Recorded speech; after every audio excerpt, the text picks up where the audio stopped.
break. It's a mini episode. Hello and welcome to another Minisode. You've got to check this out with Mike and Dre. I'm the Mike, and our guest Najmah Salam talks about how she developed the game The Ouroboros Express, available now for free on Steam. Then, Dre and I talk about some of our own game development experiences. We finish with discussions on Babylon 5 ship design and why secondary villains are the best villains. I'll see you at the other end. Okay, I have to. There's 5 questions I have on this. I'll get to Yeah, so we sure. can get to Babylon 5. How did you get involved in making the game like that? Because I was looking through, some of your website, some of your YouTube clips. I noticed how you seem to be very much on top of every aspect of the game and not just contributing art to it. Yeah, absolutely. So last year, I directed a game, which is a visual novel with a team of 30 people. At one point, it was 40 people. And believe What's the name of the game? The Ouroboros Express. Yeah, so it's a kind of romance mystery visual novel. It's up on Steam and it's free, which is the best kind of price to play a game at, in my opinion. So you can play it right now. And yeah, so it originally started as a game jam, a 30-day game jam. And then we just thought, actually, there's some juice here. We can squeeze this a little more. How did that game jam? Was this something you signed up for? Or was it something through another email geeks or job you had? Oh, hell yeah. If you feel like you want to just try your hand at making a game, join a game jam. It's like the easiest way into just trying to make a game. So I had some friends that I'd done a game writing masterclass. So I finished one. So I had all these friends that I'd done this game writing masterclass with. It was led by Susan O'Connor, who's one of the writers on BioShock.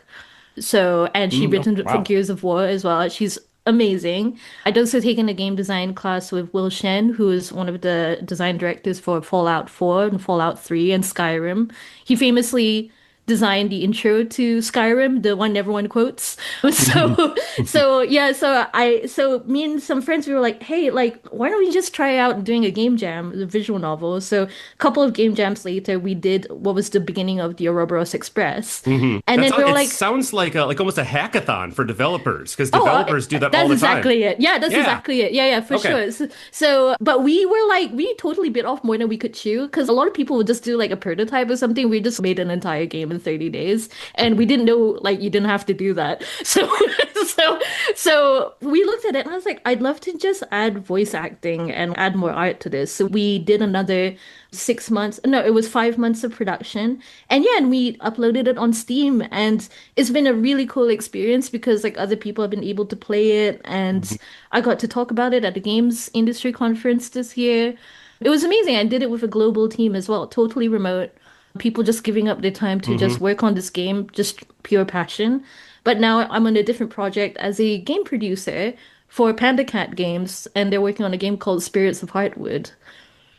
Nice. And I'm not seeing that on your website just yet. So Spirits of Heartwood is what people should look out for. Oh, 100%. Yeah, Panda Cat Games. Look out for them. So yeah, it's been a really exciting journey. So Mike, in Dre fashion, I get to take us on a related tangent, my favorite kind. Okay, I got one too, so I'll let you go first. Oh, thank you. Yeah, next time we'll do rock, paper, scissors if we have to do something important. But in terms of game dev, actually, just a thing I do, this is semi-produced, but it's more for fun. My friend Landon and me Twitch games with each other. Really, we're not looking for an audience. It's an excuse for 2 people far away from each other to play games with each other. Yeah. A friend of ours, Cliff Ford Robinson, I'm going to say it that way because his logo includes a Cliff, a Ford, a Robin, and a son. So he's genius. Made a game called Entropy Billiards. And same point, the way to get it, he handed me the source code to a developer. Right. And so, of course, I played it and we enjoyed. And then I was like, I'm going to mess with this. And so, again, that's some of the most fun stuff. Is, as you're saying with game dev, it's even if you don't 100% remember what you're doing. I mean, I've done graphics and stuff. That's forever ago. It's, if you can get the source code and you're semi-literate, it's so much fun to mess around. And sometimes those minor tweaks are what makes games amazing. One of my favorite apocryphal stories. I think it's true, but Space Invaders, one of the most famous arcade games of all time. That was a mistake. It goes faster and faster. Yes. That wasn't intentional. That was because computers back then couldn't compute. And as you got fewer artifacts on the screen, it went faster and faster. And that has become like a running game, thing that is used from now on, like the speed up as time runs out. So yes, even if you don't know what you're doing, messing around with games is so much fun. Oh yeah. So all right, throw the ball to you, Mike. So yeah, my thing. I don't know if you remember. Did you ever have a TI-85 calculator? One of those graphic calculators. 86, man. You had 86. I was What a flex. I was the first person as a junior in high school to make a 3D game out of one of those. I figured out how to program. Oh my gosh. Because I had an Intellivision growing up. That was my system. And there was a bunch of these D&D games on it where it's, I don't know if you ever play those first-person games. Right now, if UFO 50 is out, and one of the games is just like that. But you go through and like you turn and you only see a big, like a black screen ahead of you, and there's a way for it to show if there's something on the side. And I looked at all the way the Intellivision. I put those into and made a random dungeon generator of just a 4x4 thing, and it could make a move. And I turned into like a game show called Find the Bunny. And the best thing of those is like you could have your link things, so you could hook up to somebody else with that and give them your code. You made a multi-link TI-85 game, Mike. Yeah. That is you so are getting sick. some geek cred from this audience. I told you I was a coder. I don't usually talk about that as much as music, though. That is really sick. I love when people make games out of unexpected things, right? It's so, because like we all grow up playing. That's what we're doing at the end of the day. And so there's, even if you're not a coder, there's all sorts of things out there that you can use to make games like Twine. You can make text-based games with branching, narratives with different endings. That's really cool. So you could do, I've seen people do really cool stuff in it, exploring a whole dungeon just with text. So, there's all sorts of ways that we can play. And yeah, it's really cool to hear that story, making a multi-linked calculator. Yeah, this feels like one of those cheese ads, where they just like the milk industry got together and are like, we don't even need to plug a specific, just like cheese as a concept. So same thing, like game development brought to you by the You Gotta Check This Out podcast with guest host Naj. All right, so our commercial out of the way, paid for by the Gaming Council of America. Yeah. So let's get on to the show. One other main topic for Naj before we get on, and it has to be music, because hell yeah. I was looking at your site and I was so bummed out when I saw there's a big thing about you doing ukulele covers. Then I was looking at your professional sites, and even the link on your site, it wasn't going anywhere. I thought, she took them all down. And then you sent me on the side your other channel where you do all the ukulele covers. Yes. And I wondered why did you start doing that? Why YouTube for getting music out there? Oh my gosh. Okay, so the story is I picked up it's so funny, and this is such like an early 20s thing, but one day 15 years ago where some of these things exactly. started. Yeah. So I saw someone like bring this ukulele to like class. I was going to Polytechnic at the time, and I was like, I could try that. That looks easy. So I picked up like a cheap ukulele. I must have borrowed one from a friend, and I just kind of started learning chords, and like I could sing as well. And I was just having fun. And then that was right before I flew to Melbourne to do my university. And as a gift, my dad bought me a really lovely ukulele, which I have to this day, Pendragon, the ukulele. Nice. and I was really like going to university. I was like going hard at university. I wasn't partying. I wasn't like going out all the time. I was like fully, I'm here to study.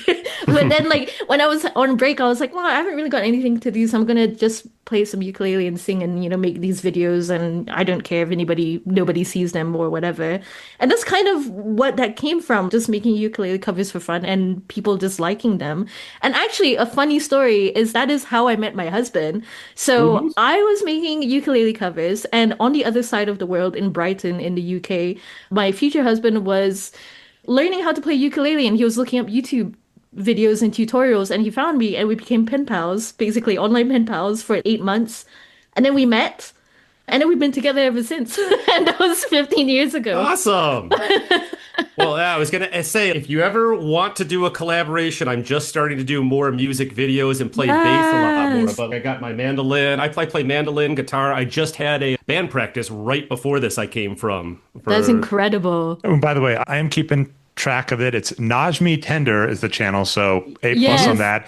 I'm sad I'm going to have to wait because there are some songs that I like there, and I will say this. One of my favorite songs is Take On Me. I have heard Mad Bread do a cover. I will say this. There is a high bar because Annie B. Sweet, I think that's how you pronounce it, does a ukulele cover of Take On Me, which is amazing. I got to stop you, Dre. That was my new band, Rock Lab. So if you go to the Facebook right now, it's all over my Mike Slater account because we're trying to get some traction. But yeah, I get to play fretless bass in that one. Wow. To either editor of us, Mike, I'm fairly certain there was a Mad Bread version too, but I will check it up and make sure. It could have been either, because we'll get to bring this up in a future episode. Yeah, this is the worst thing to do to date a podcast. To date a podcast that's being released in the future is the worst thing. But yeah, Mike, during a time in 2025, I think had a gig like every day for a month. So it's been absurd with multiple bands, etc. So yeah. Wow. All right. Okay, so I think that's it. That's our proper nerddom, and that's not even entering the Babylon 5 talk. So exactly. Naj, I spent so much time looking at your stuff. I was freaked out when I saw how many things you do, because I'm like, we are going to be recording for 2 hours and then editing it. Yeah, the commentary goes to a lot about both the design of every race's ship, how they work, and also like they figured out all those tactical parts of the battle. What would someone actually have to do to fire down and take out like anti-missile systems? And how do the actual smaller fighters, what points do they attack at the different ships too? How do they run away? All of this they really put into the show for these big battle scenes, which only get 2 or 3 per season. Oh, but it's totally part of the storytelling, you know, because I think like you can even tell what each race's ship just by looking at the design. What is it that they prioritize? You know, what kind of political leanings they have, right? It's not so different from when you look at the Romulans and the Klingons ships from Star Trek.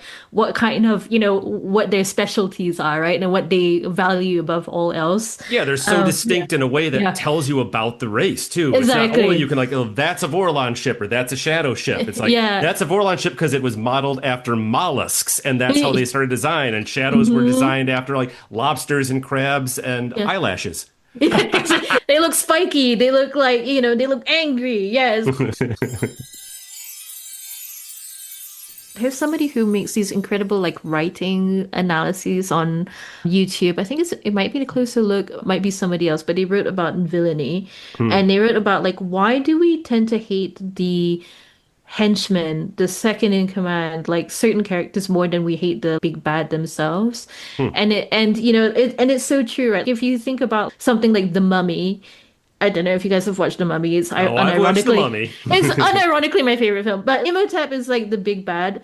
I don't really hate Imhotep. I do hate Benny, who is like the kind of like skeevy little guy, right? And it feels like Londo isn't the big bad. He's kind of like the skeevy little guy here. And it's because the concept is that the big bad is outside of society. And usually the little guy is somebody working within society. And that's why we hate them, because they mirror like the negative aspects of ourselves. Whereas like a big bad is like kind of beyond comprehension almost a lot of the time, right? It's like having an actual target instead of a nebulous idea as the bad thing. It's let's get him. That if we take care of that person, then the problem's solved.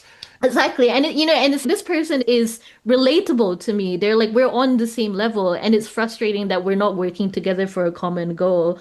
And I think it feels like Londo feels like that kind of person. Like, it's so frustrating that we're not working together towards a common goal. We're working, he's actively trying to harm us. So yeah, that's kind of the point I wanted to make about his character. I'm interested to see where his character goes after this. There's a weird comparable I didn't think I'd make, but Louis Litt on Suits. Yes. Like some interviews with the actor who played him, and the actor who played him was like, you know, people will get upset, and he's like, that's the character. And the thing about Louis Litt, if you've never watched it, is like, he is a character that is really intelligent, has in some ways a big heart, and then just always gets in his own way. And Londo is very much the same way. And it's the same frustration and it's even more overt than say on Suits with Babylon 5, where we have that Veer character. Veer is routinely going, you don't need to do this. This is he's Jiminy Cricket. Right. And Londo, there is one episode this season where literally Veer's, okay, you saw that was a bad thing that you did.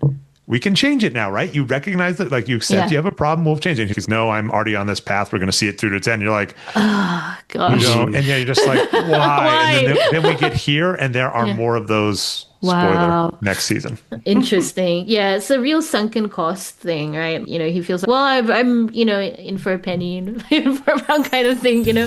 And that's where we ran all out of tangents. At least the ones decent enough to air.